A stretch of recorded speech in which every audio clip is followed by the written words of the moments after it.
What is going on, everybody? Welcome to Off the Top Rope, Off the Mic Sports Network. So a significant, I guess you could call it a significant milestone. We're at 4 years now, but it's crazy to think about this and put this into perspective where we are today as opposed to where were 4 years ago when this happened.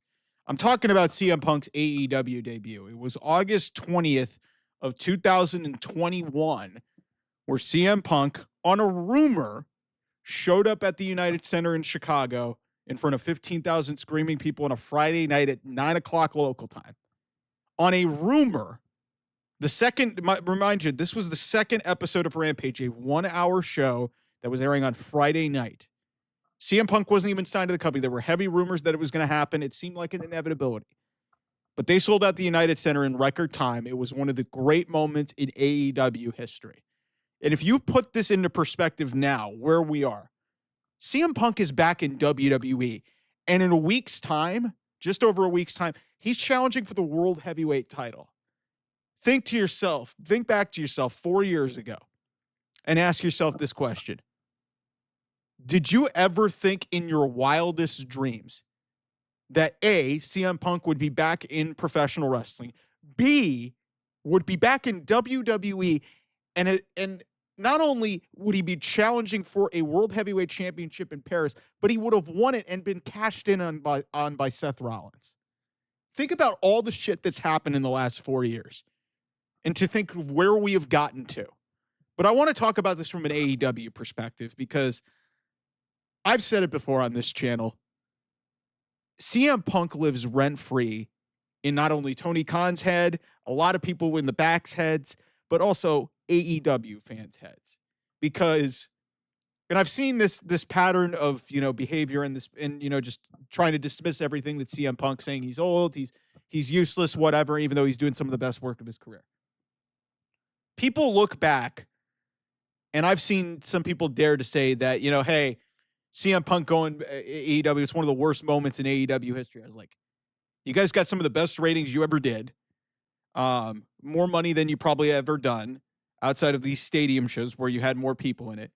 CM Punk was a big reason and a big shifting point in the professional wrestling industry. That moment on that Friday night in Chicago 4 years ago, to me, is one of the great moments in professional wrestling history. And had AEW managed CM Punk and his ego and a lot of things backstage better, this would look a lot different right now.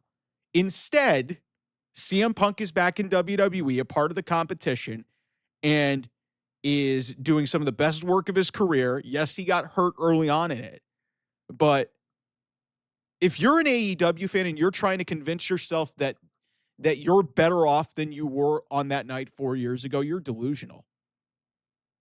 When's the last time AEW filled up a building like that for a Dynamite taping?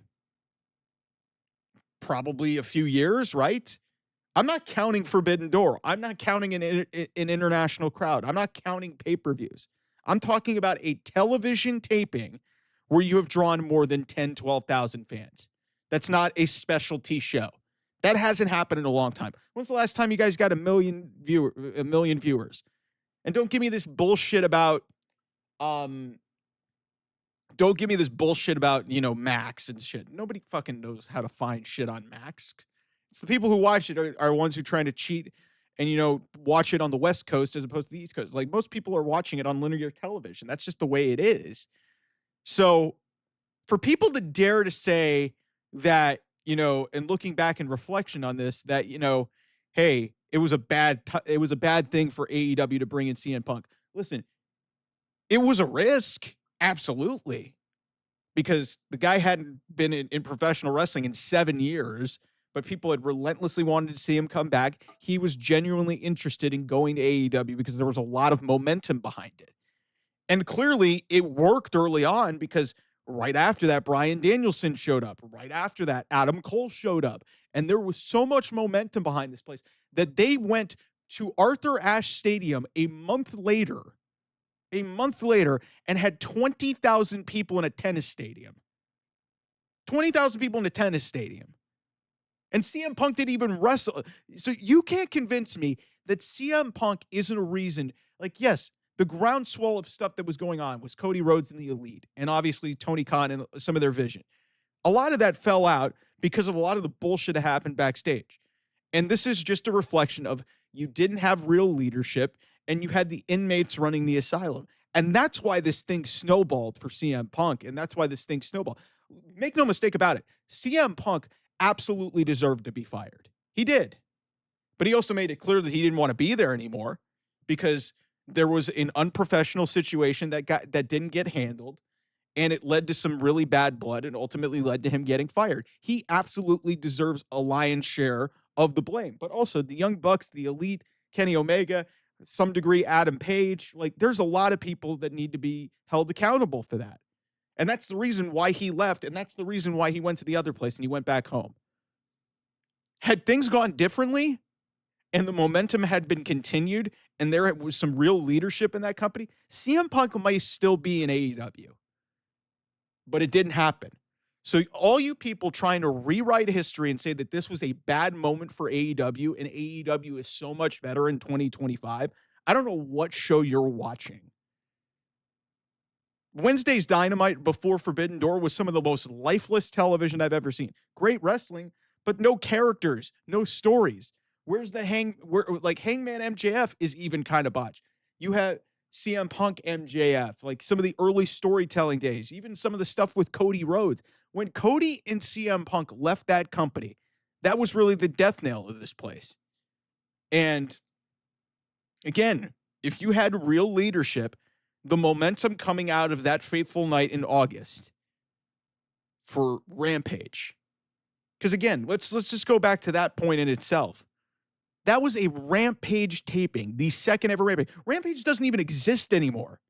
Rampage doesn't even exist. They created, the show that they created specifically for CM Punk Collision is a joke now. That was getting about 600, 700,000 viewers when CM Punk was there. A lot of the stuff that you had with desires of putting a star like CM Punk's name on it, all that's gone away because he left and went to the other place. So everybody who's trying to just tell me that that AEW is so much better without Phillip Brooks in their company is delusional. Was CM Punk right in what happened? I mean, he wasn't right to, do some of the unprofessional things that he did, but also there was no rules there. There was an opportunity for them to do business, but the other people didn't want to play ball. And as a result, he is elsewhere. And he is making a ton of money. WWE is as profitable as they've ever been, and he's a big reason why. Because a star like him went over there. And again, think about this. That moment 4 years ago changed the wrestling game. We got CM Punk back.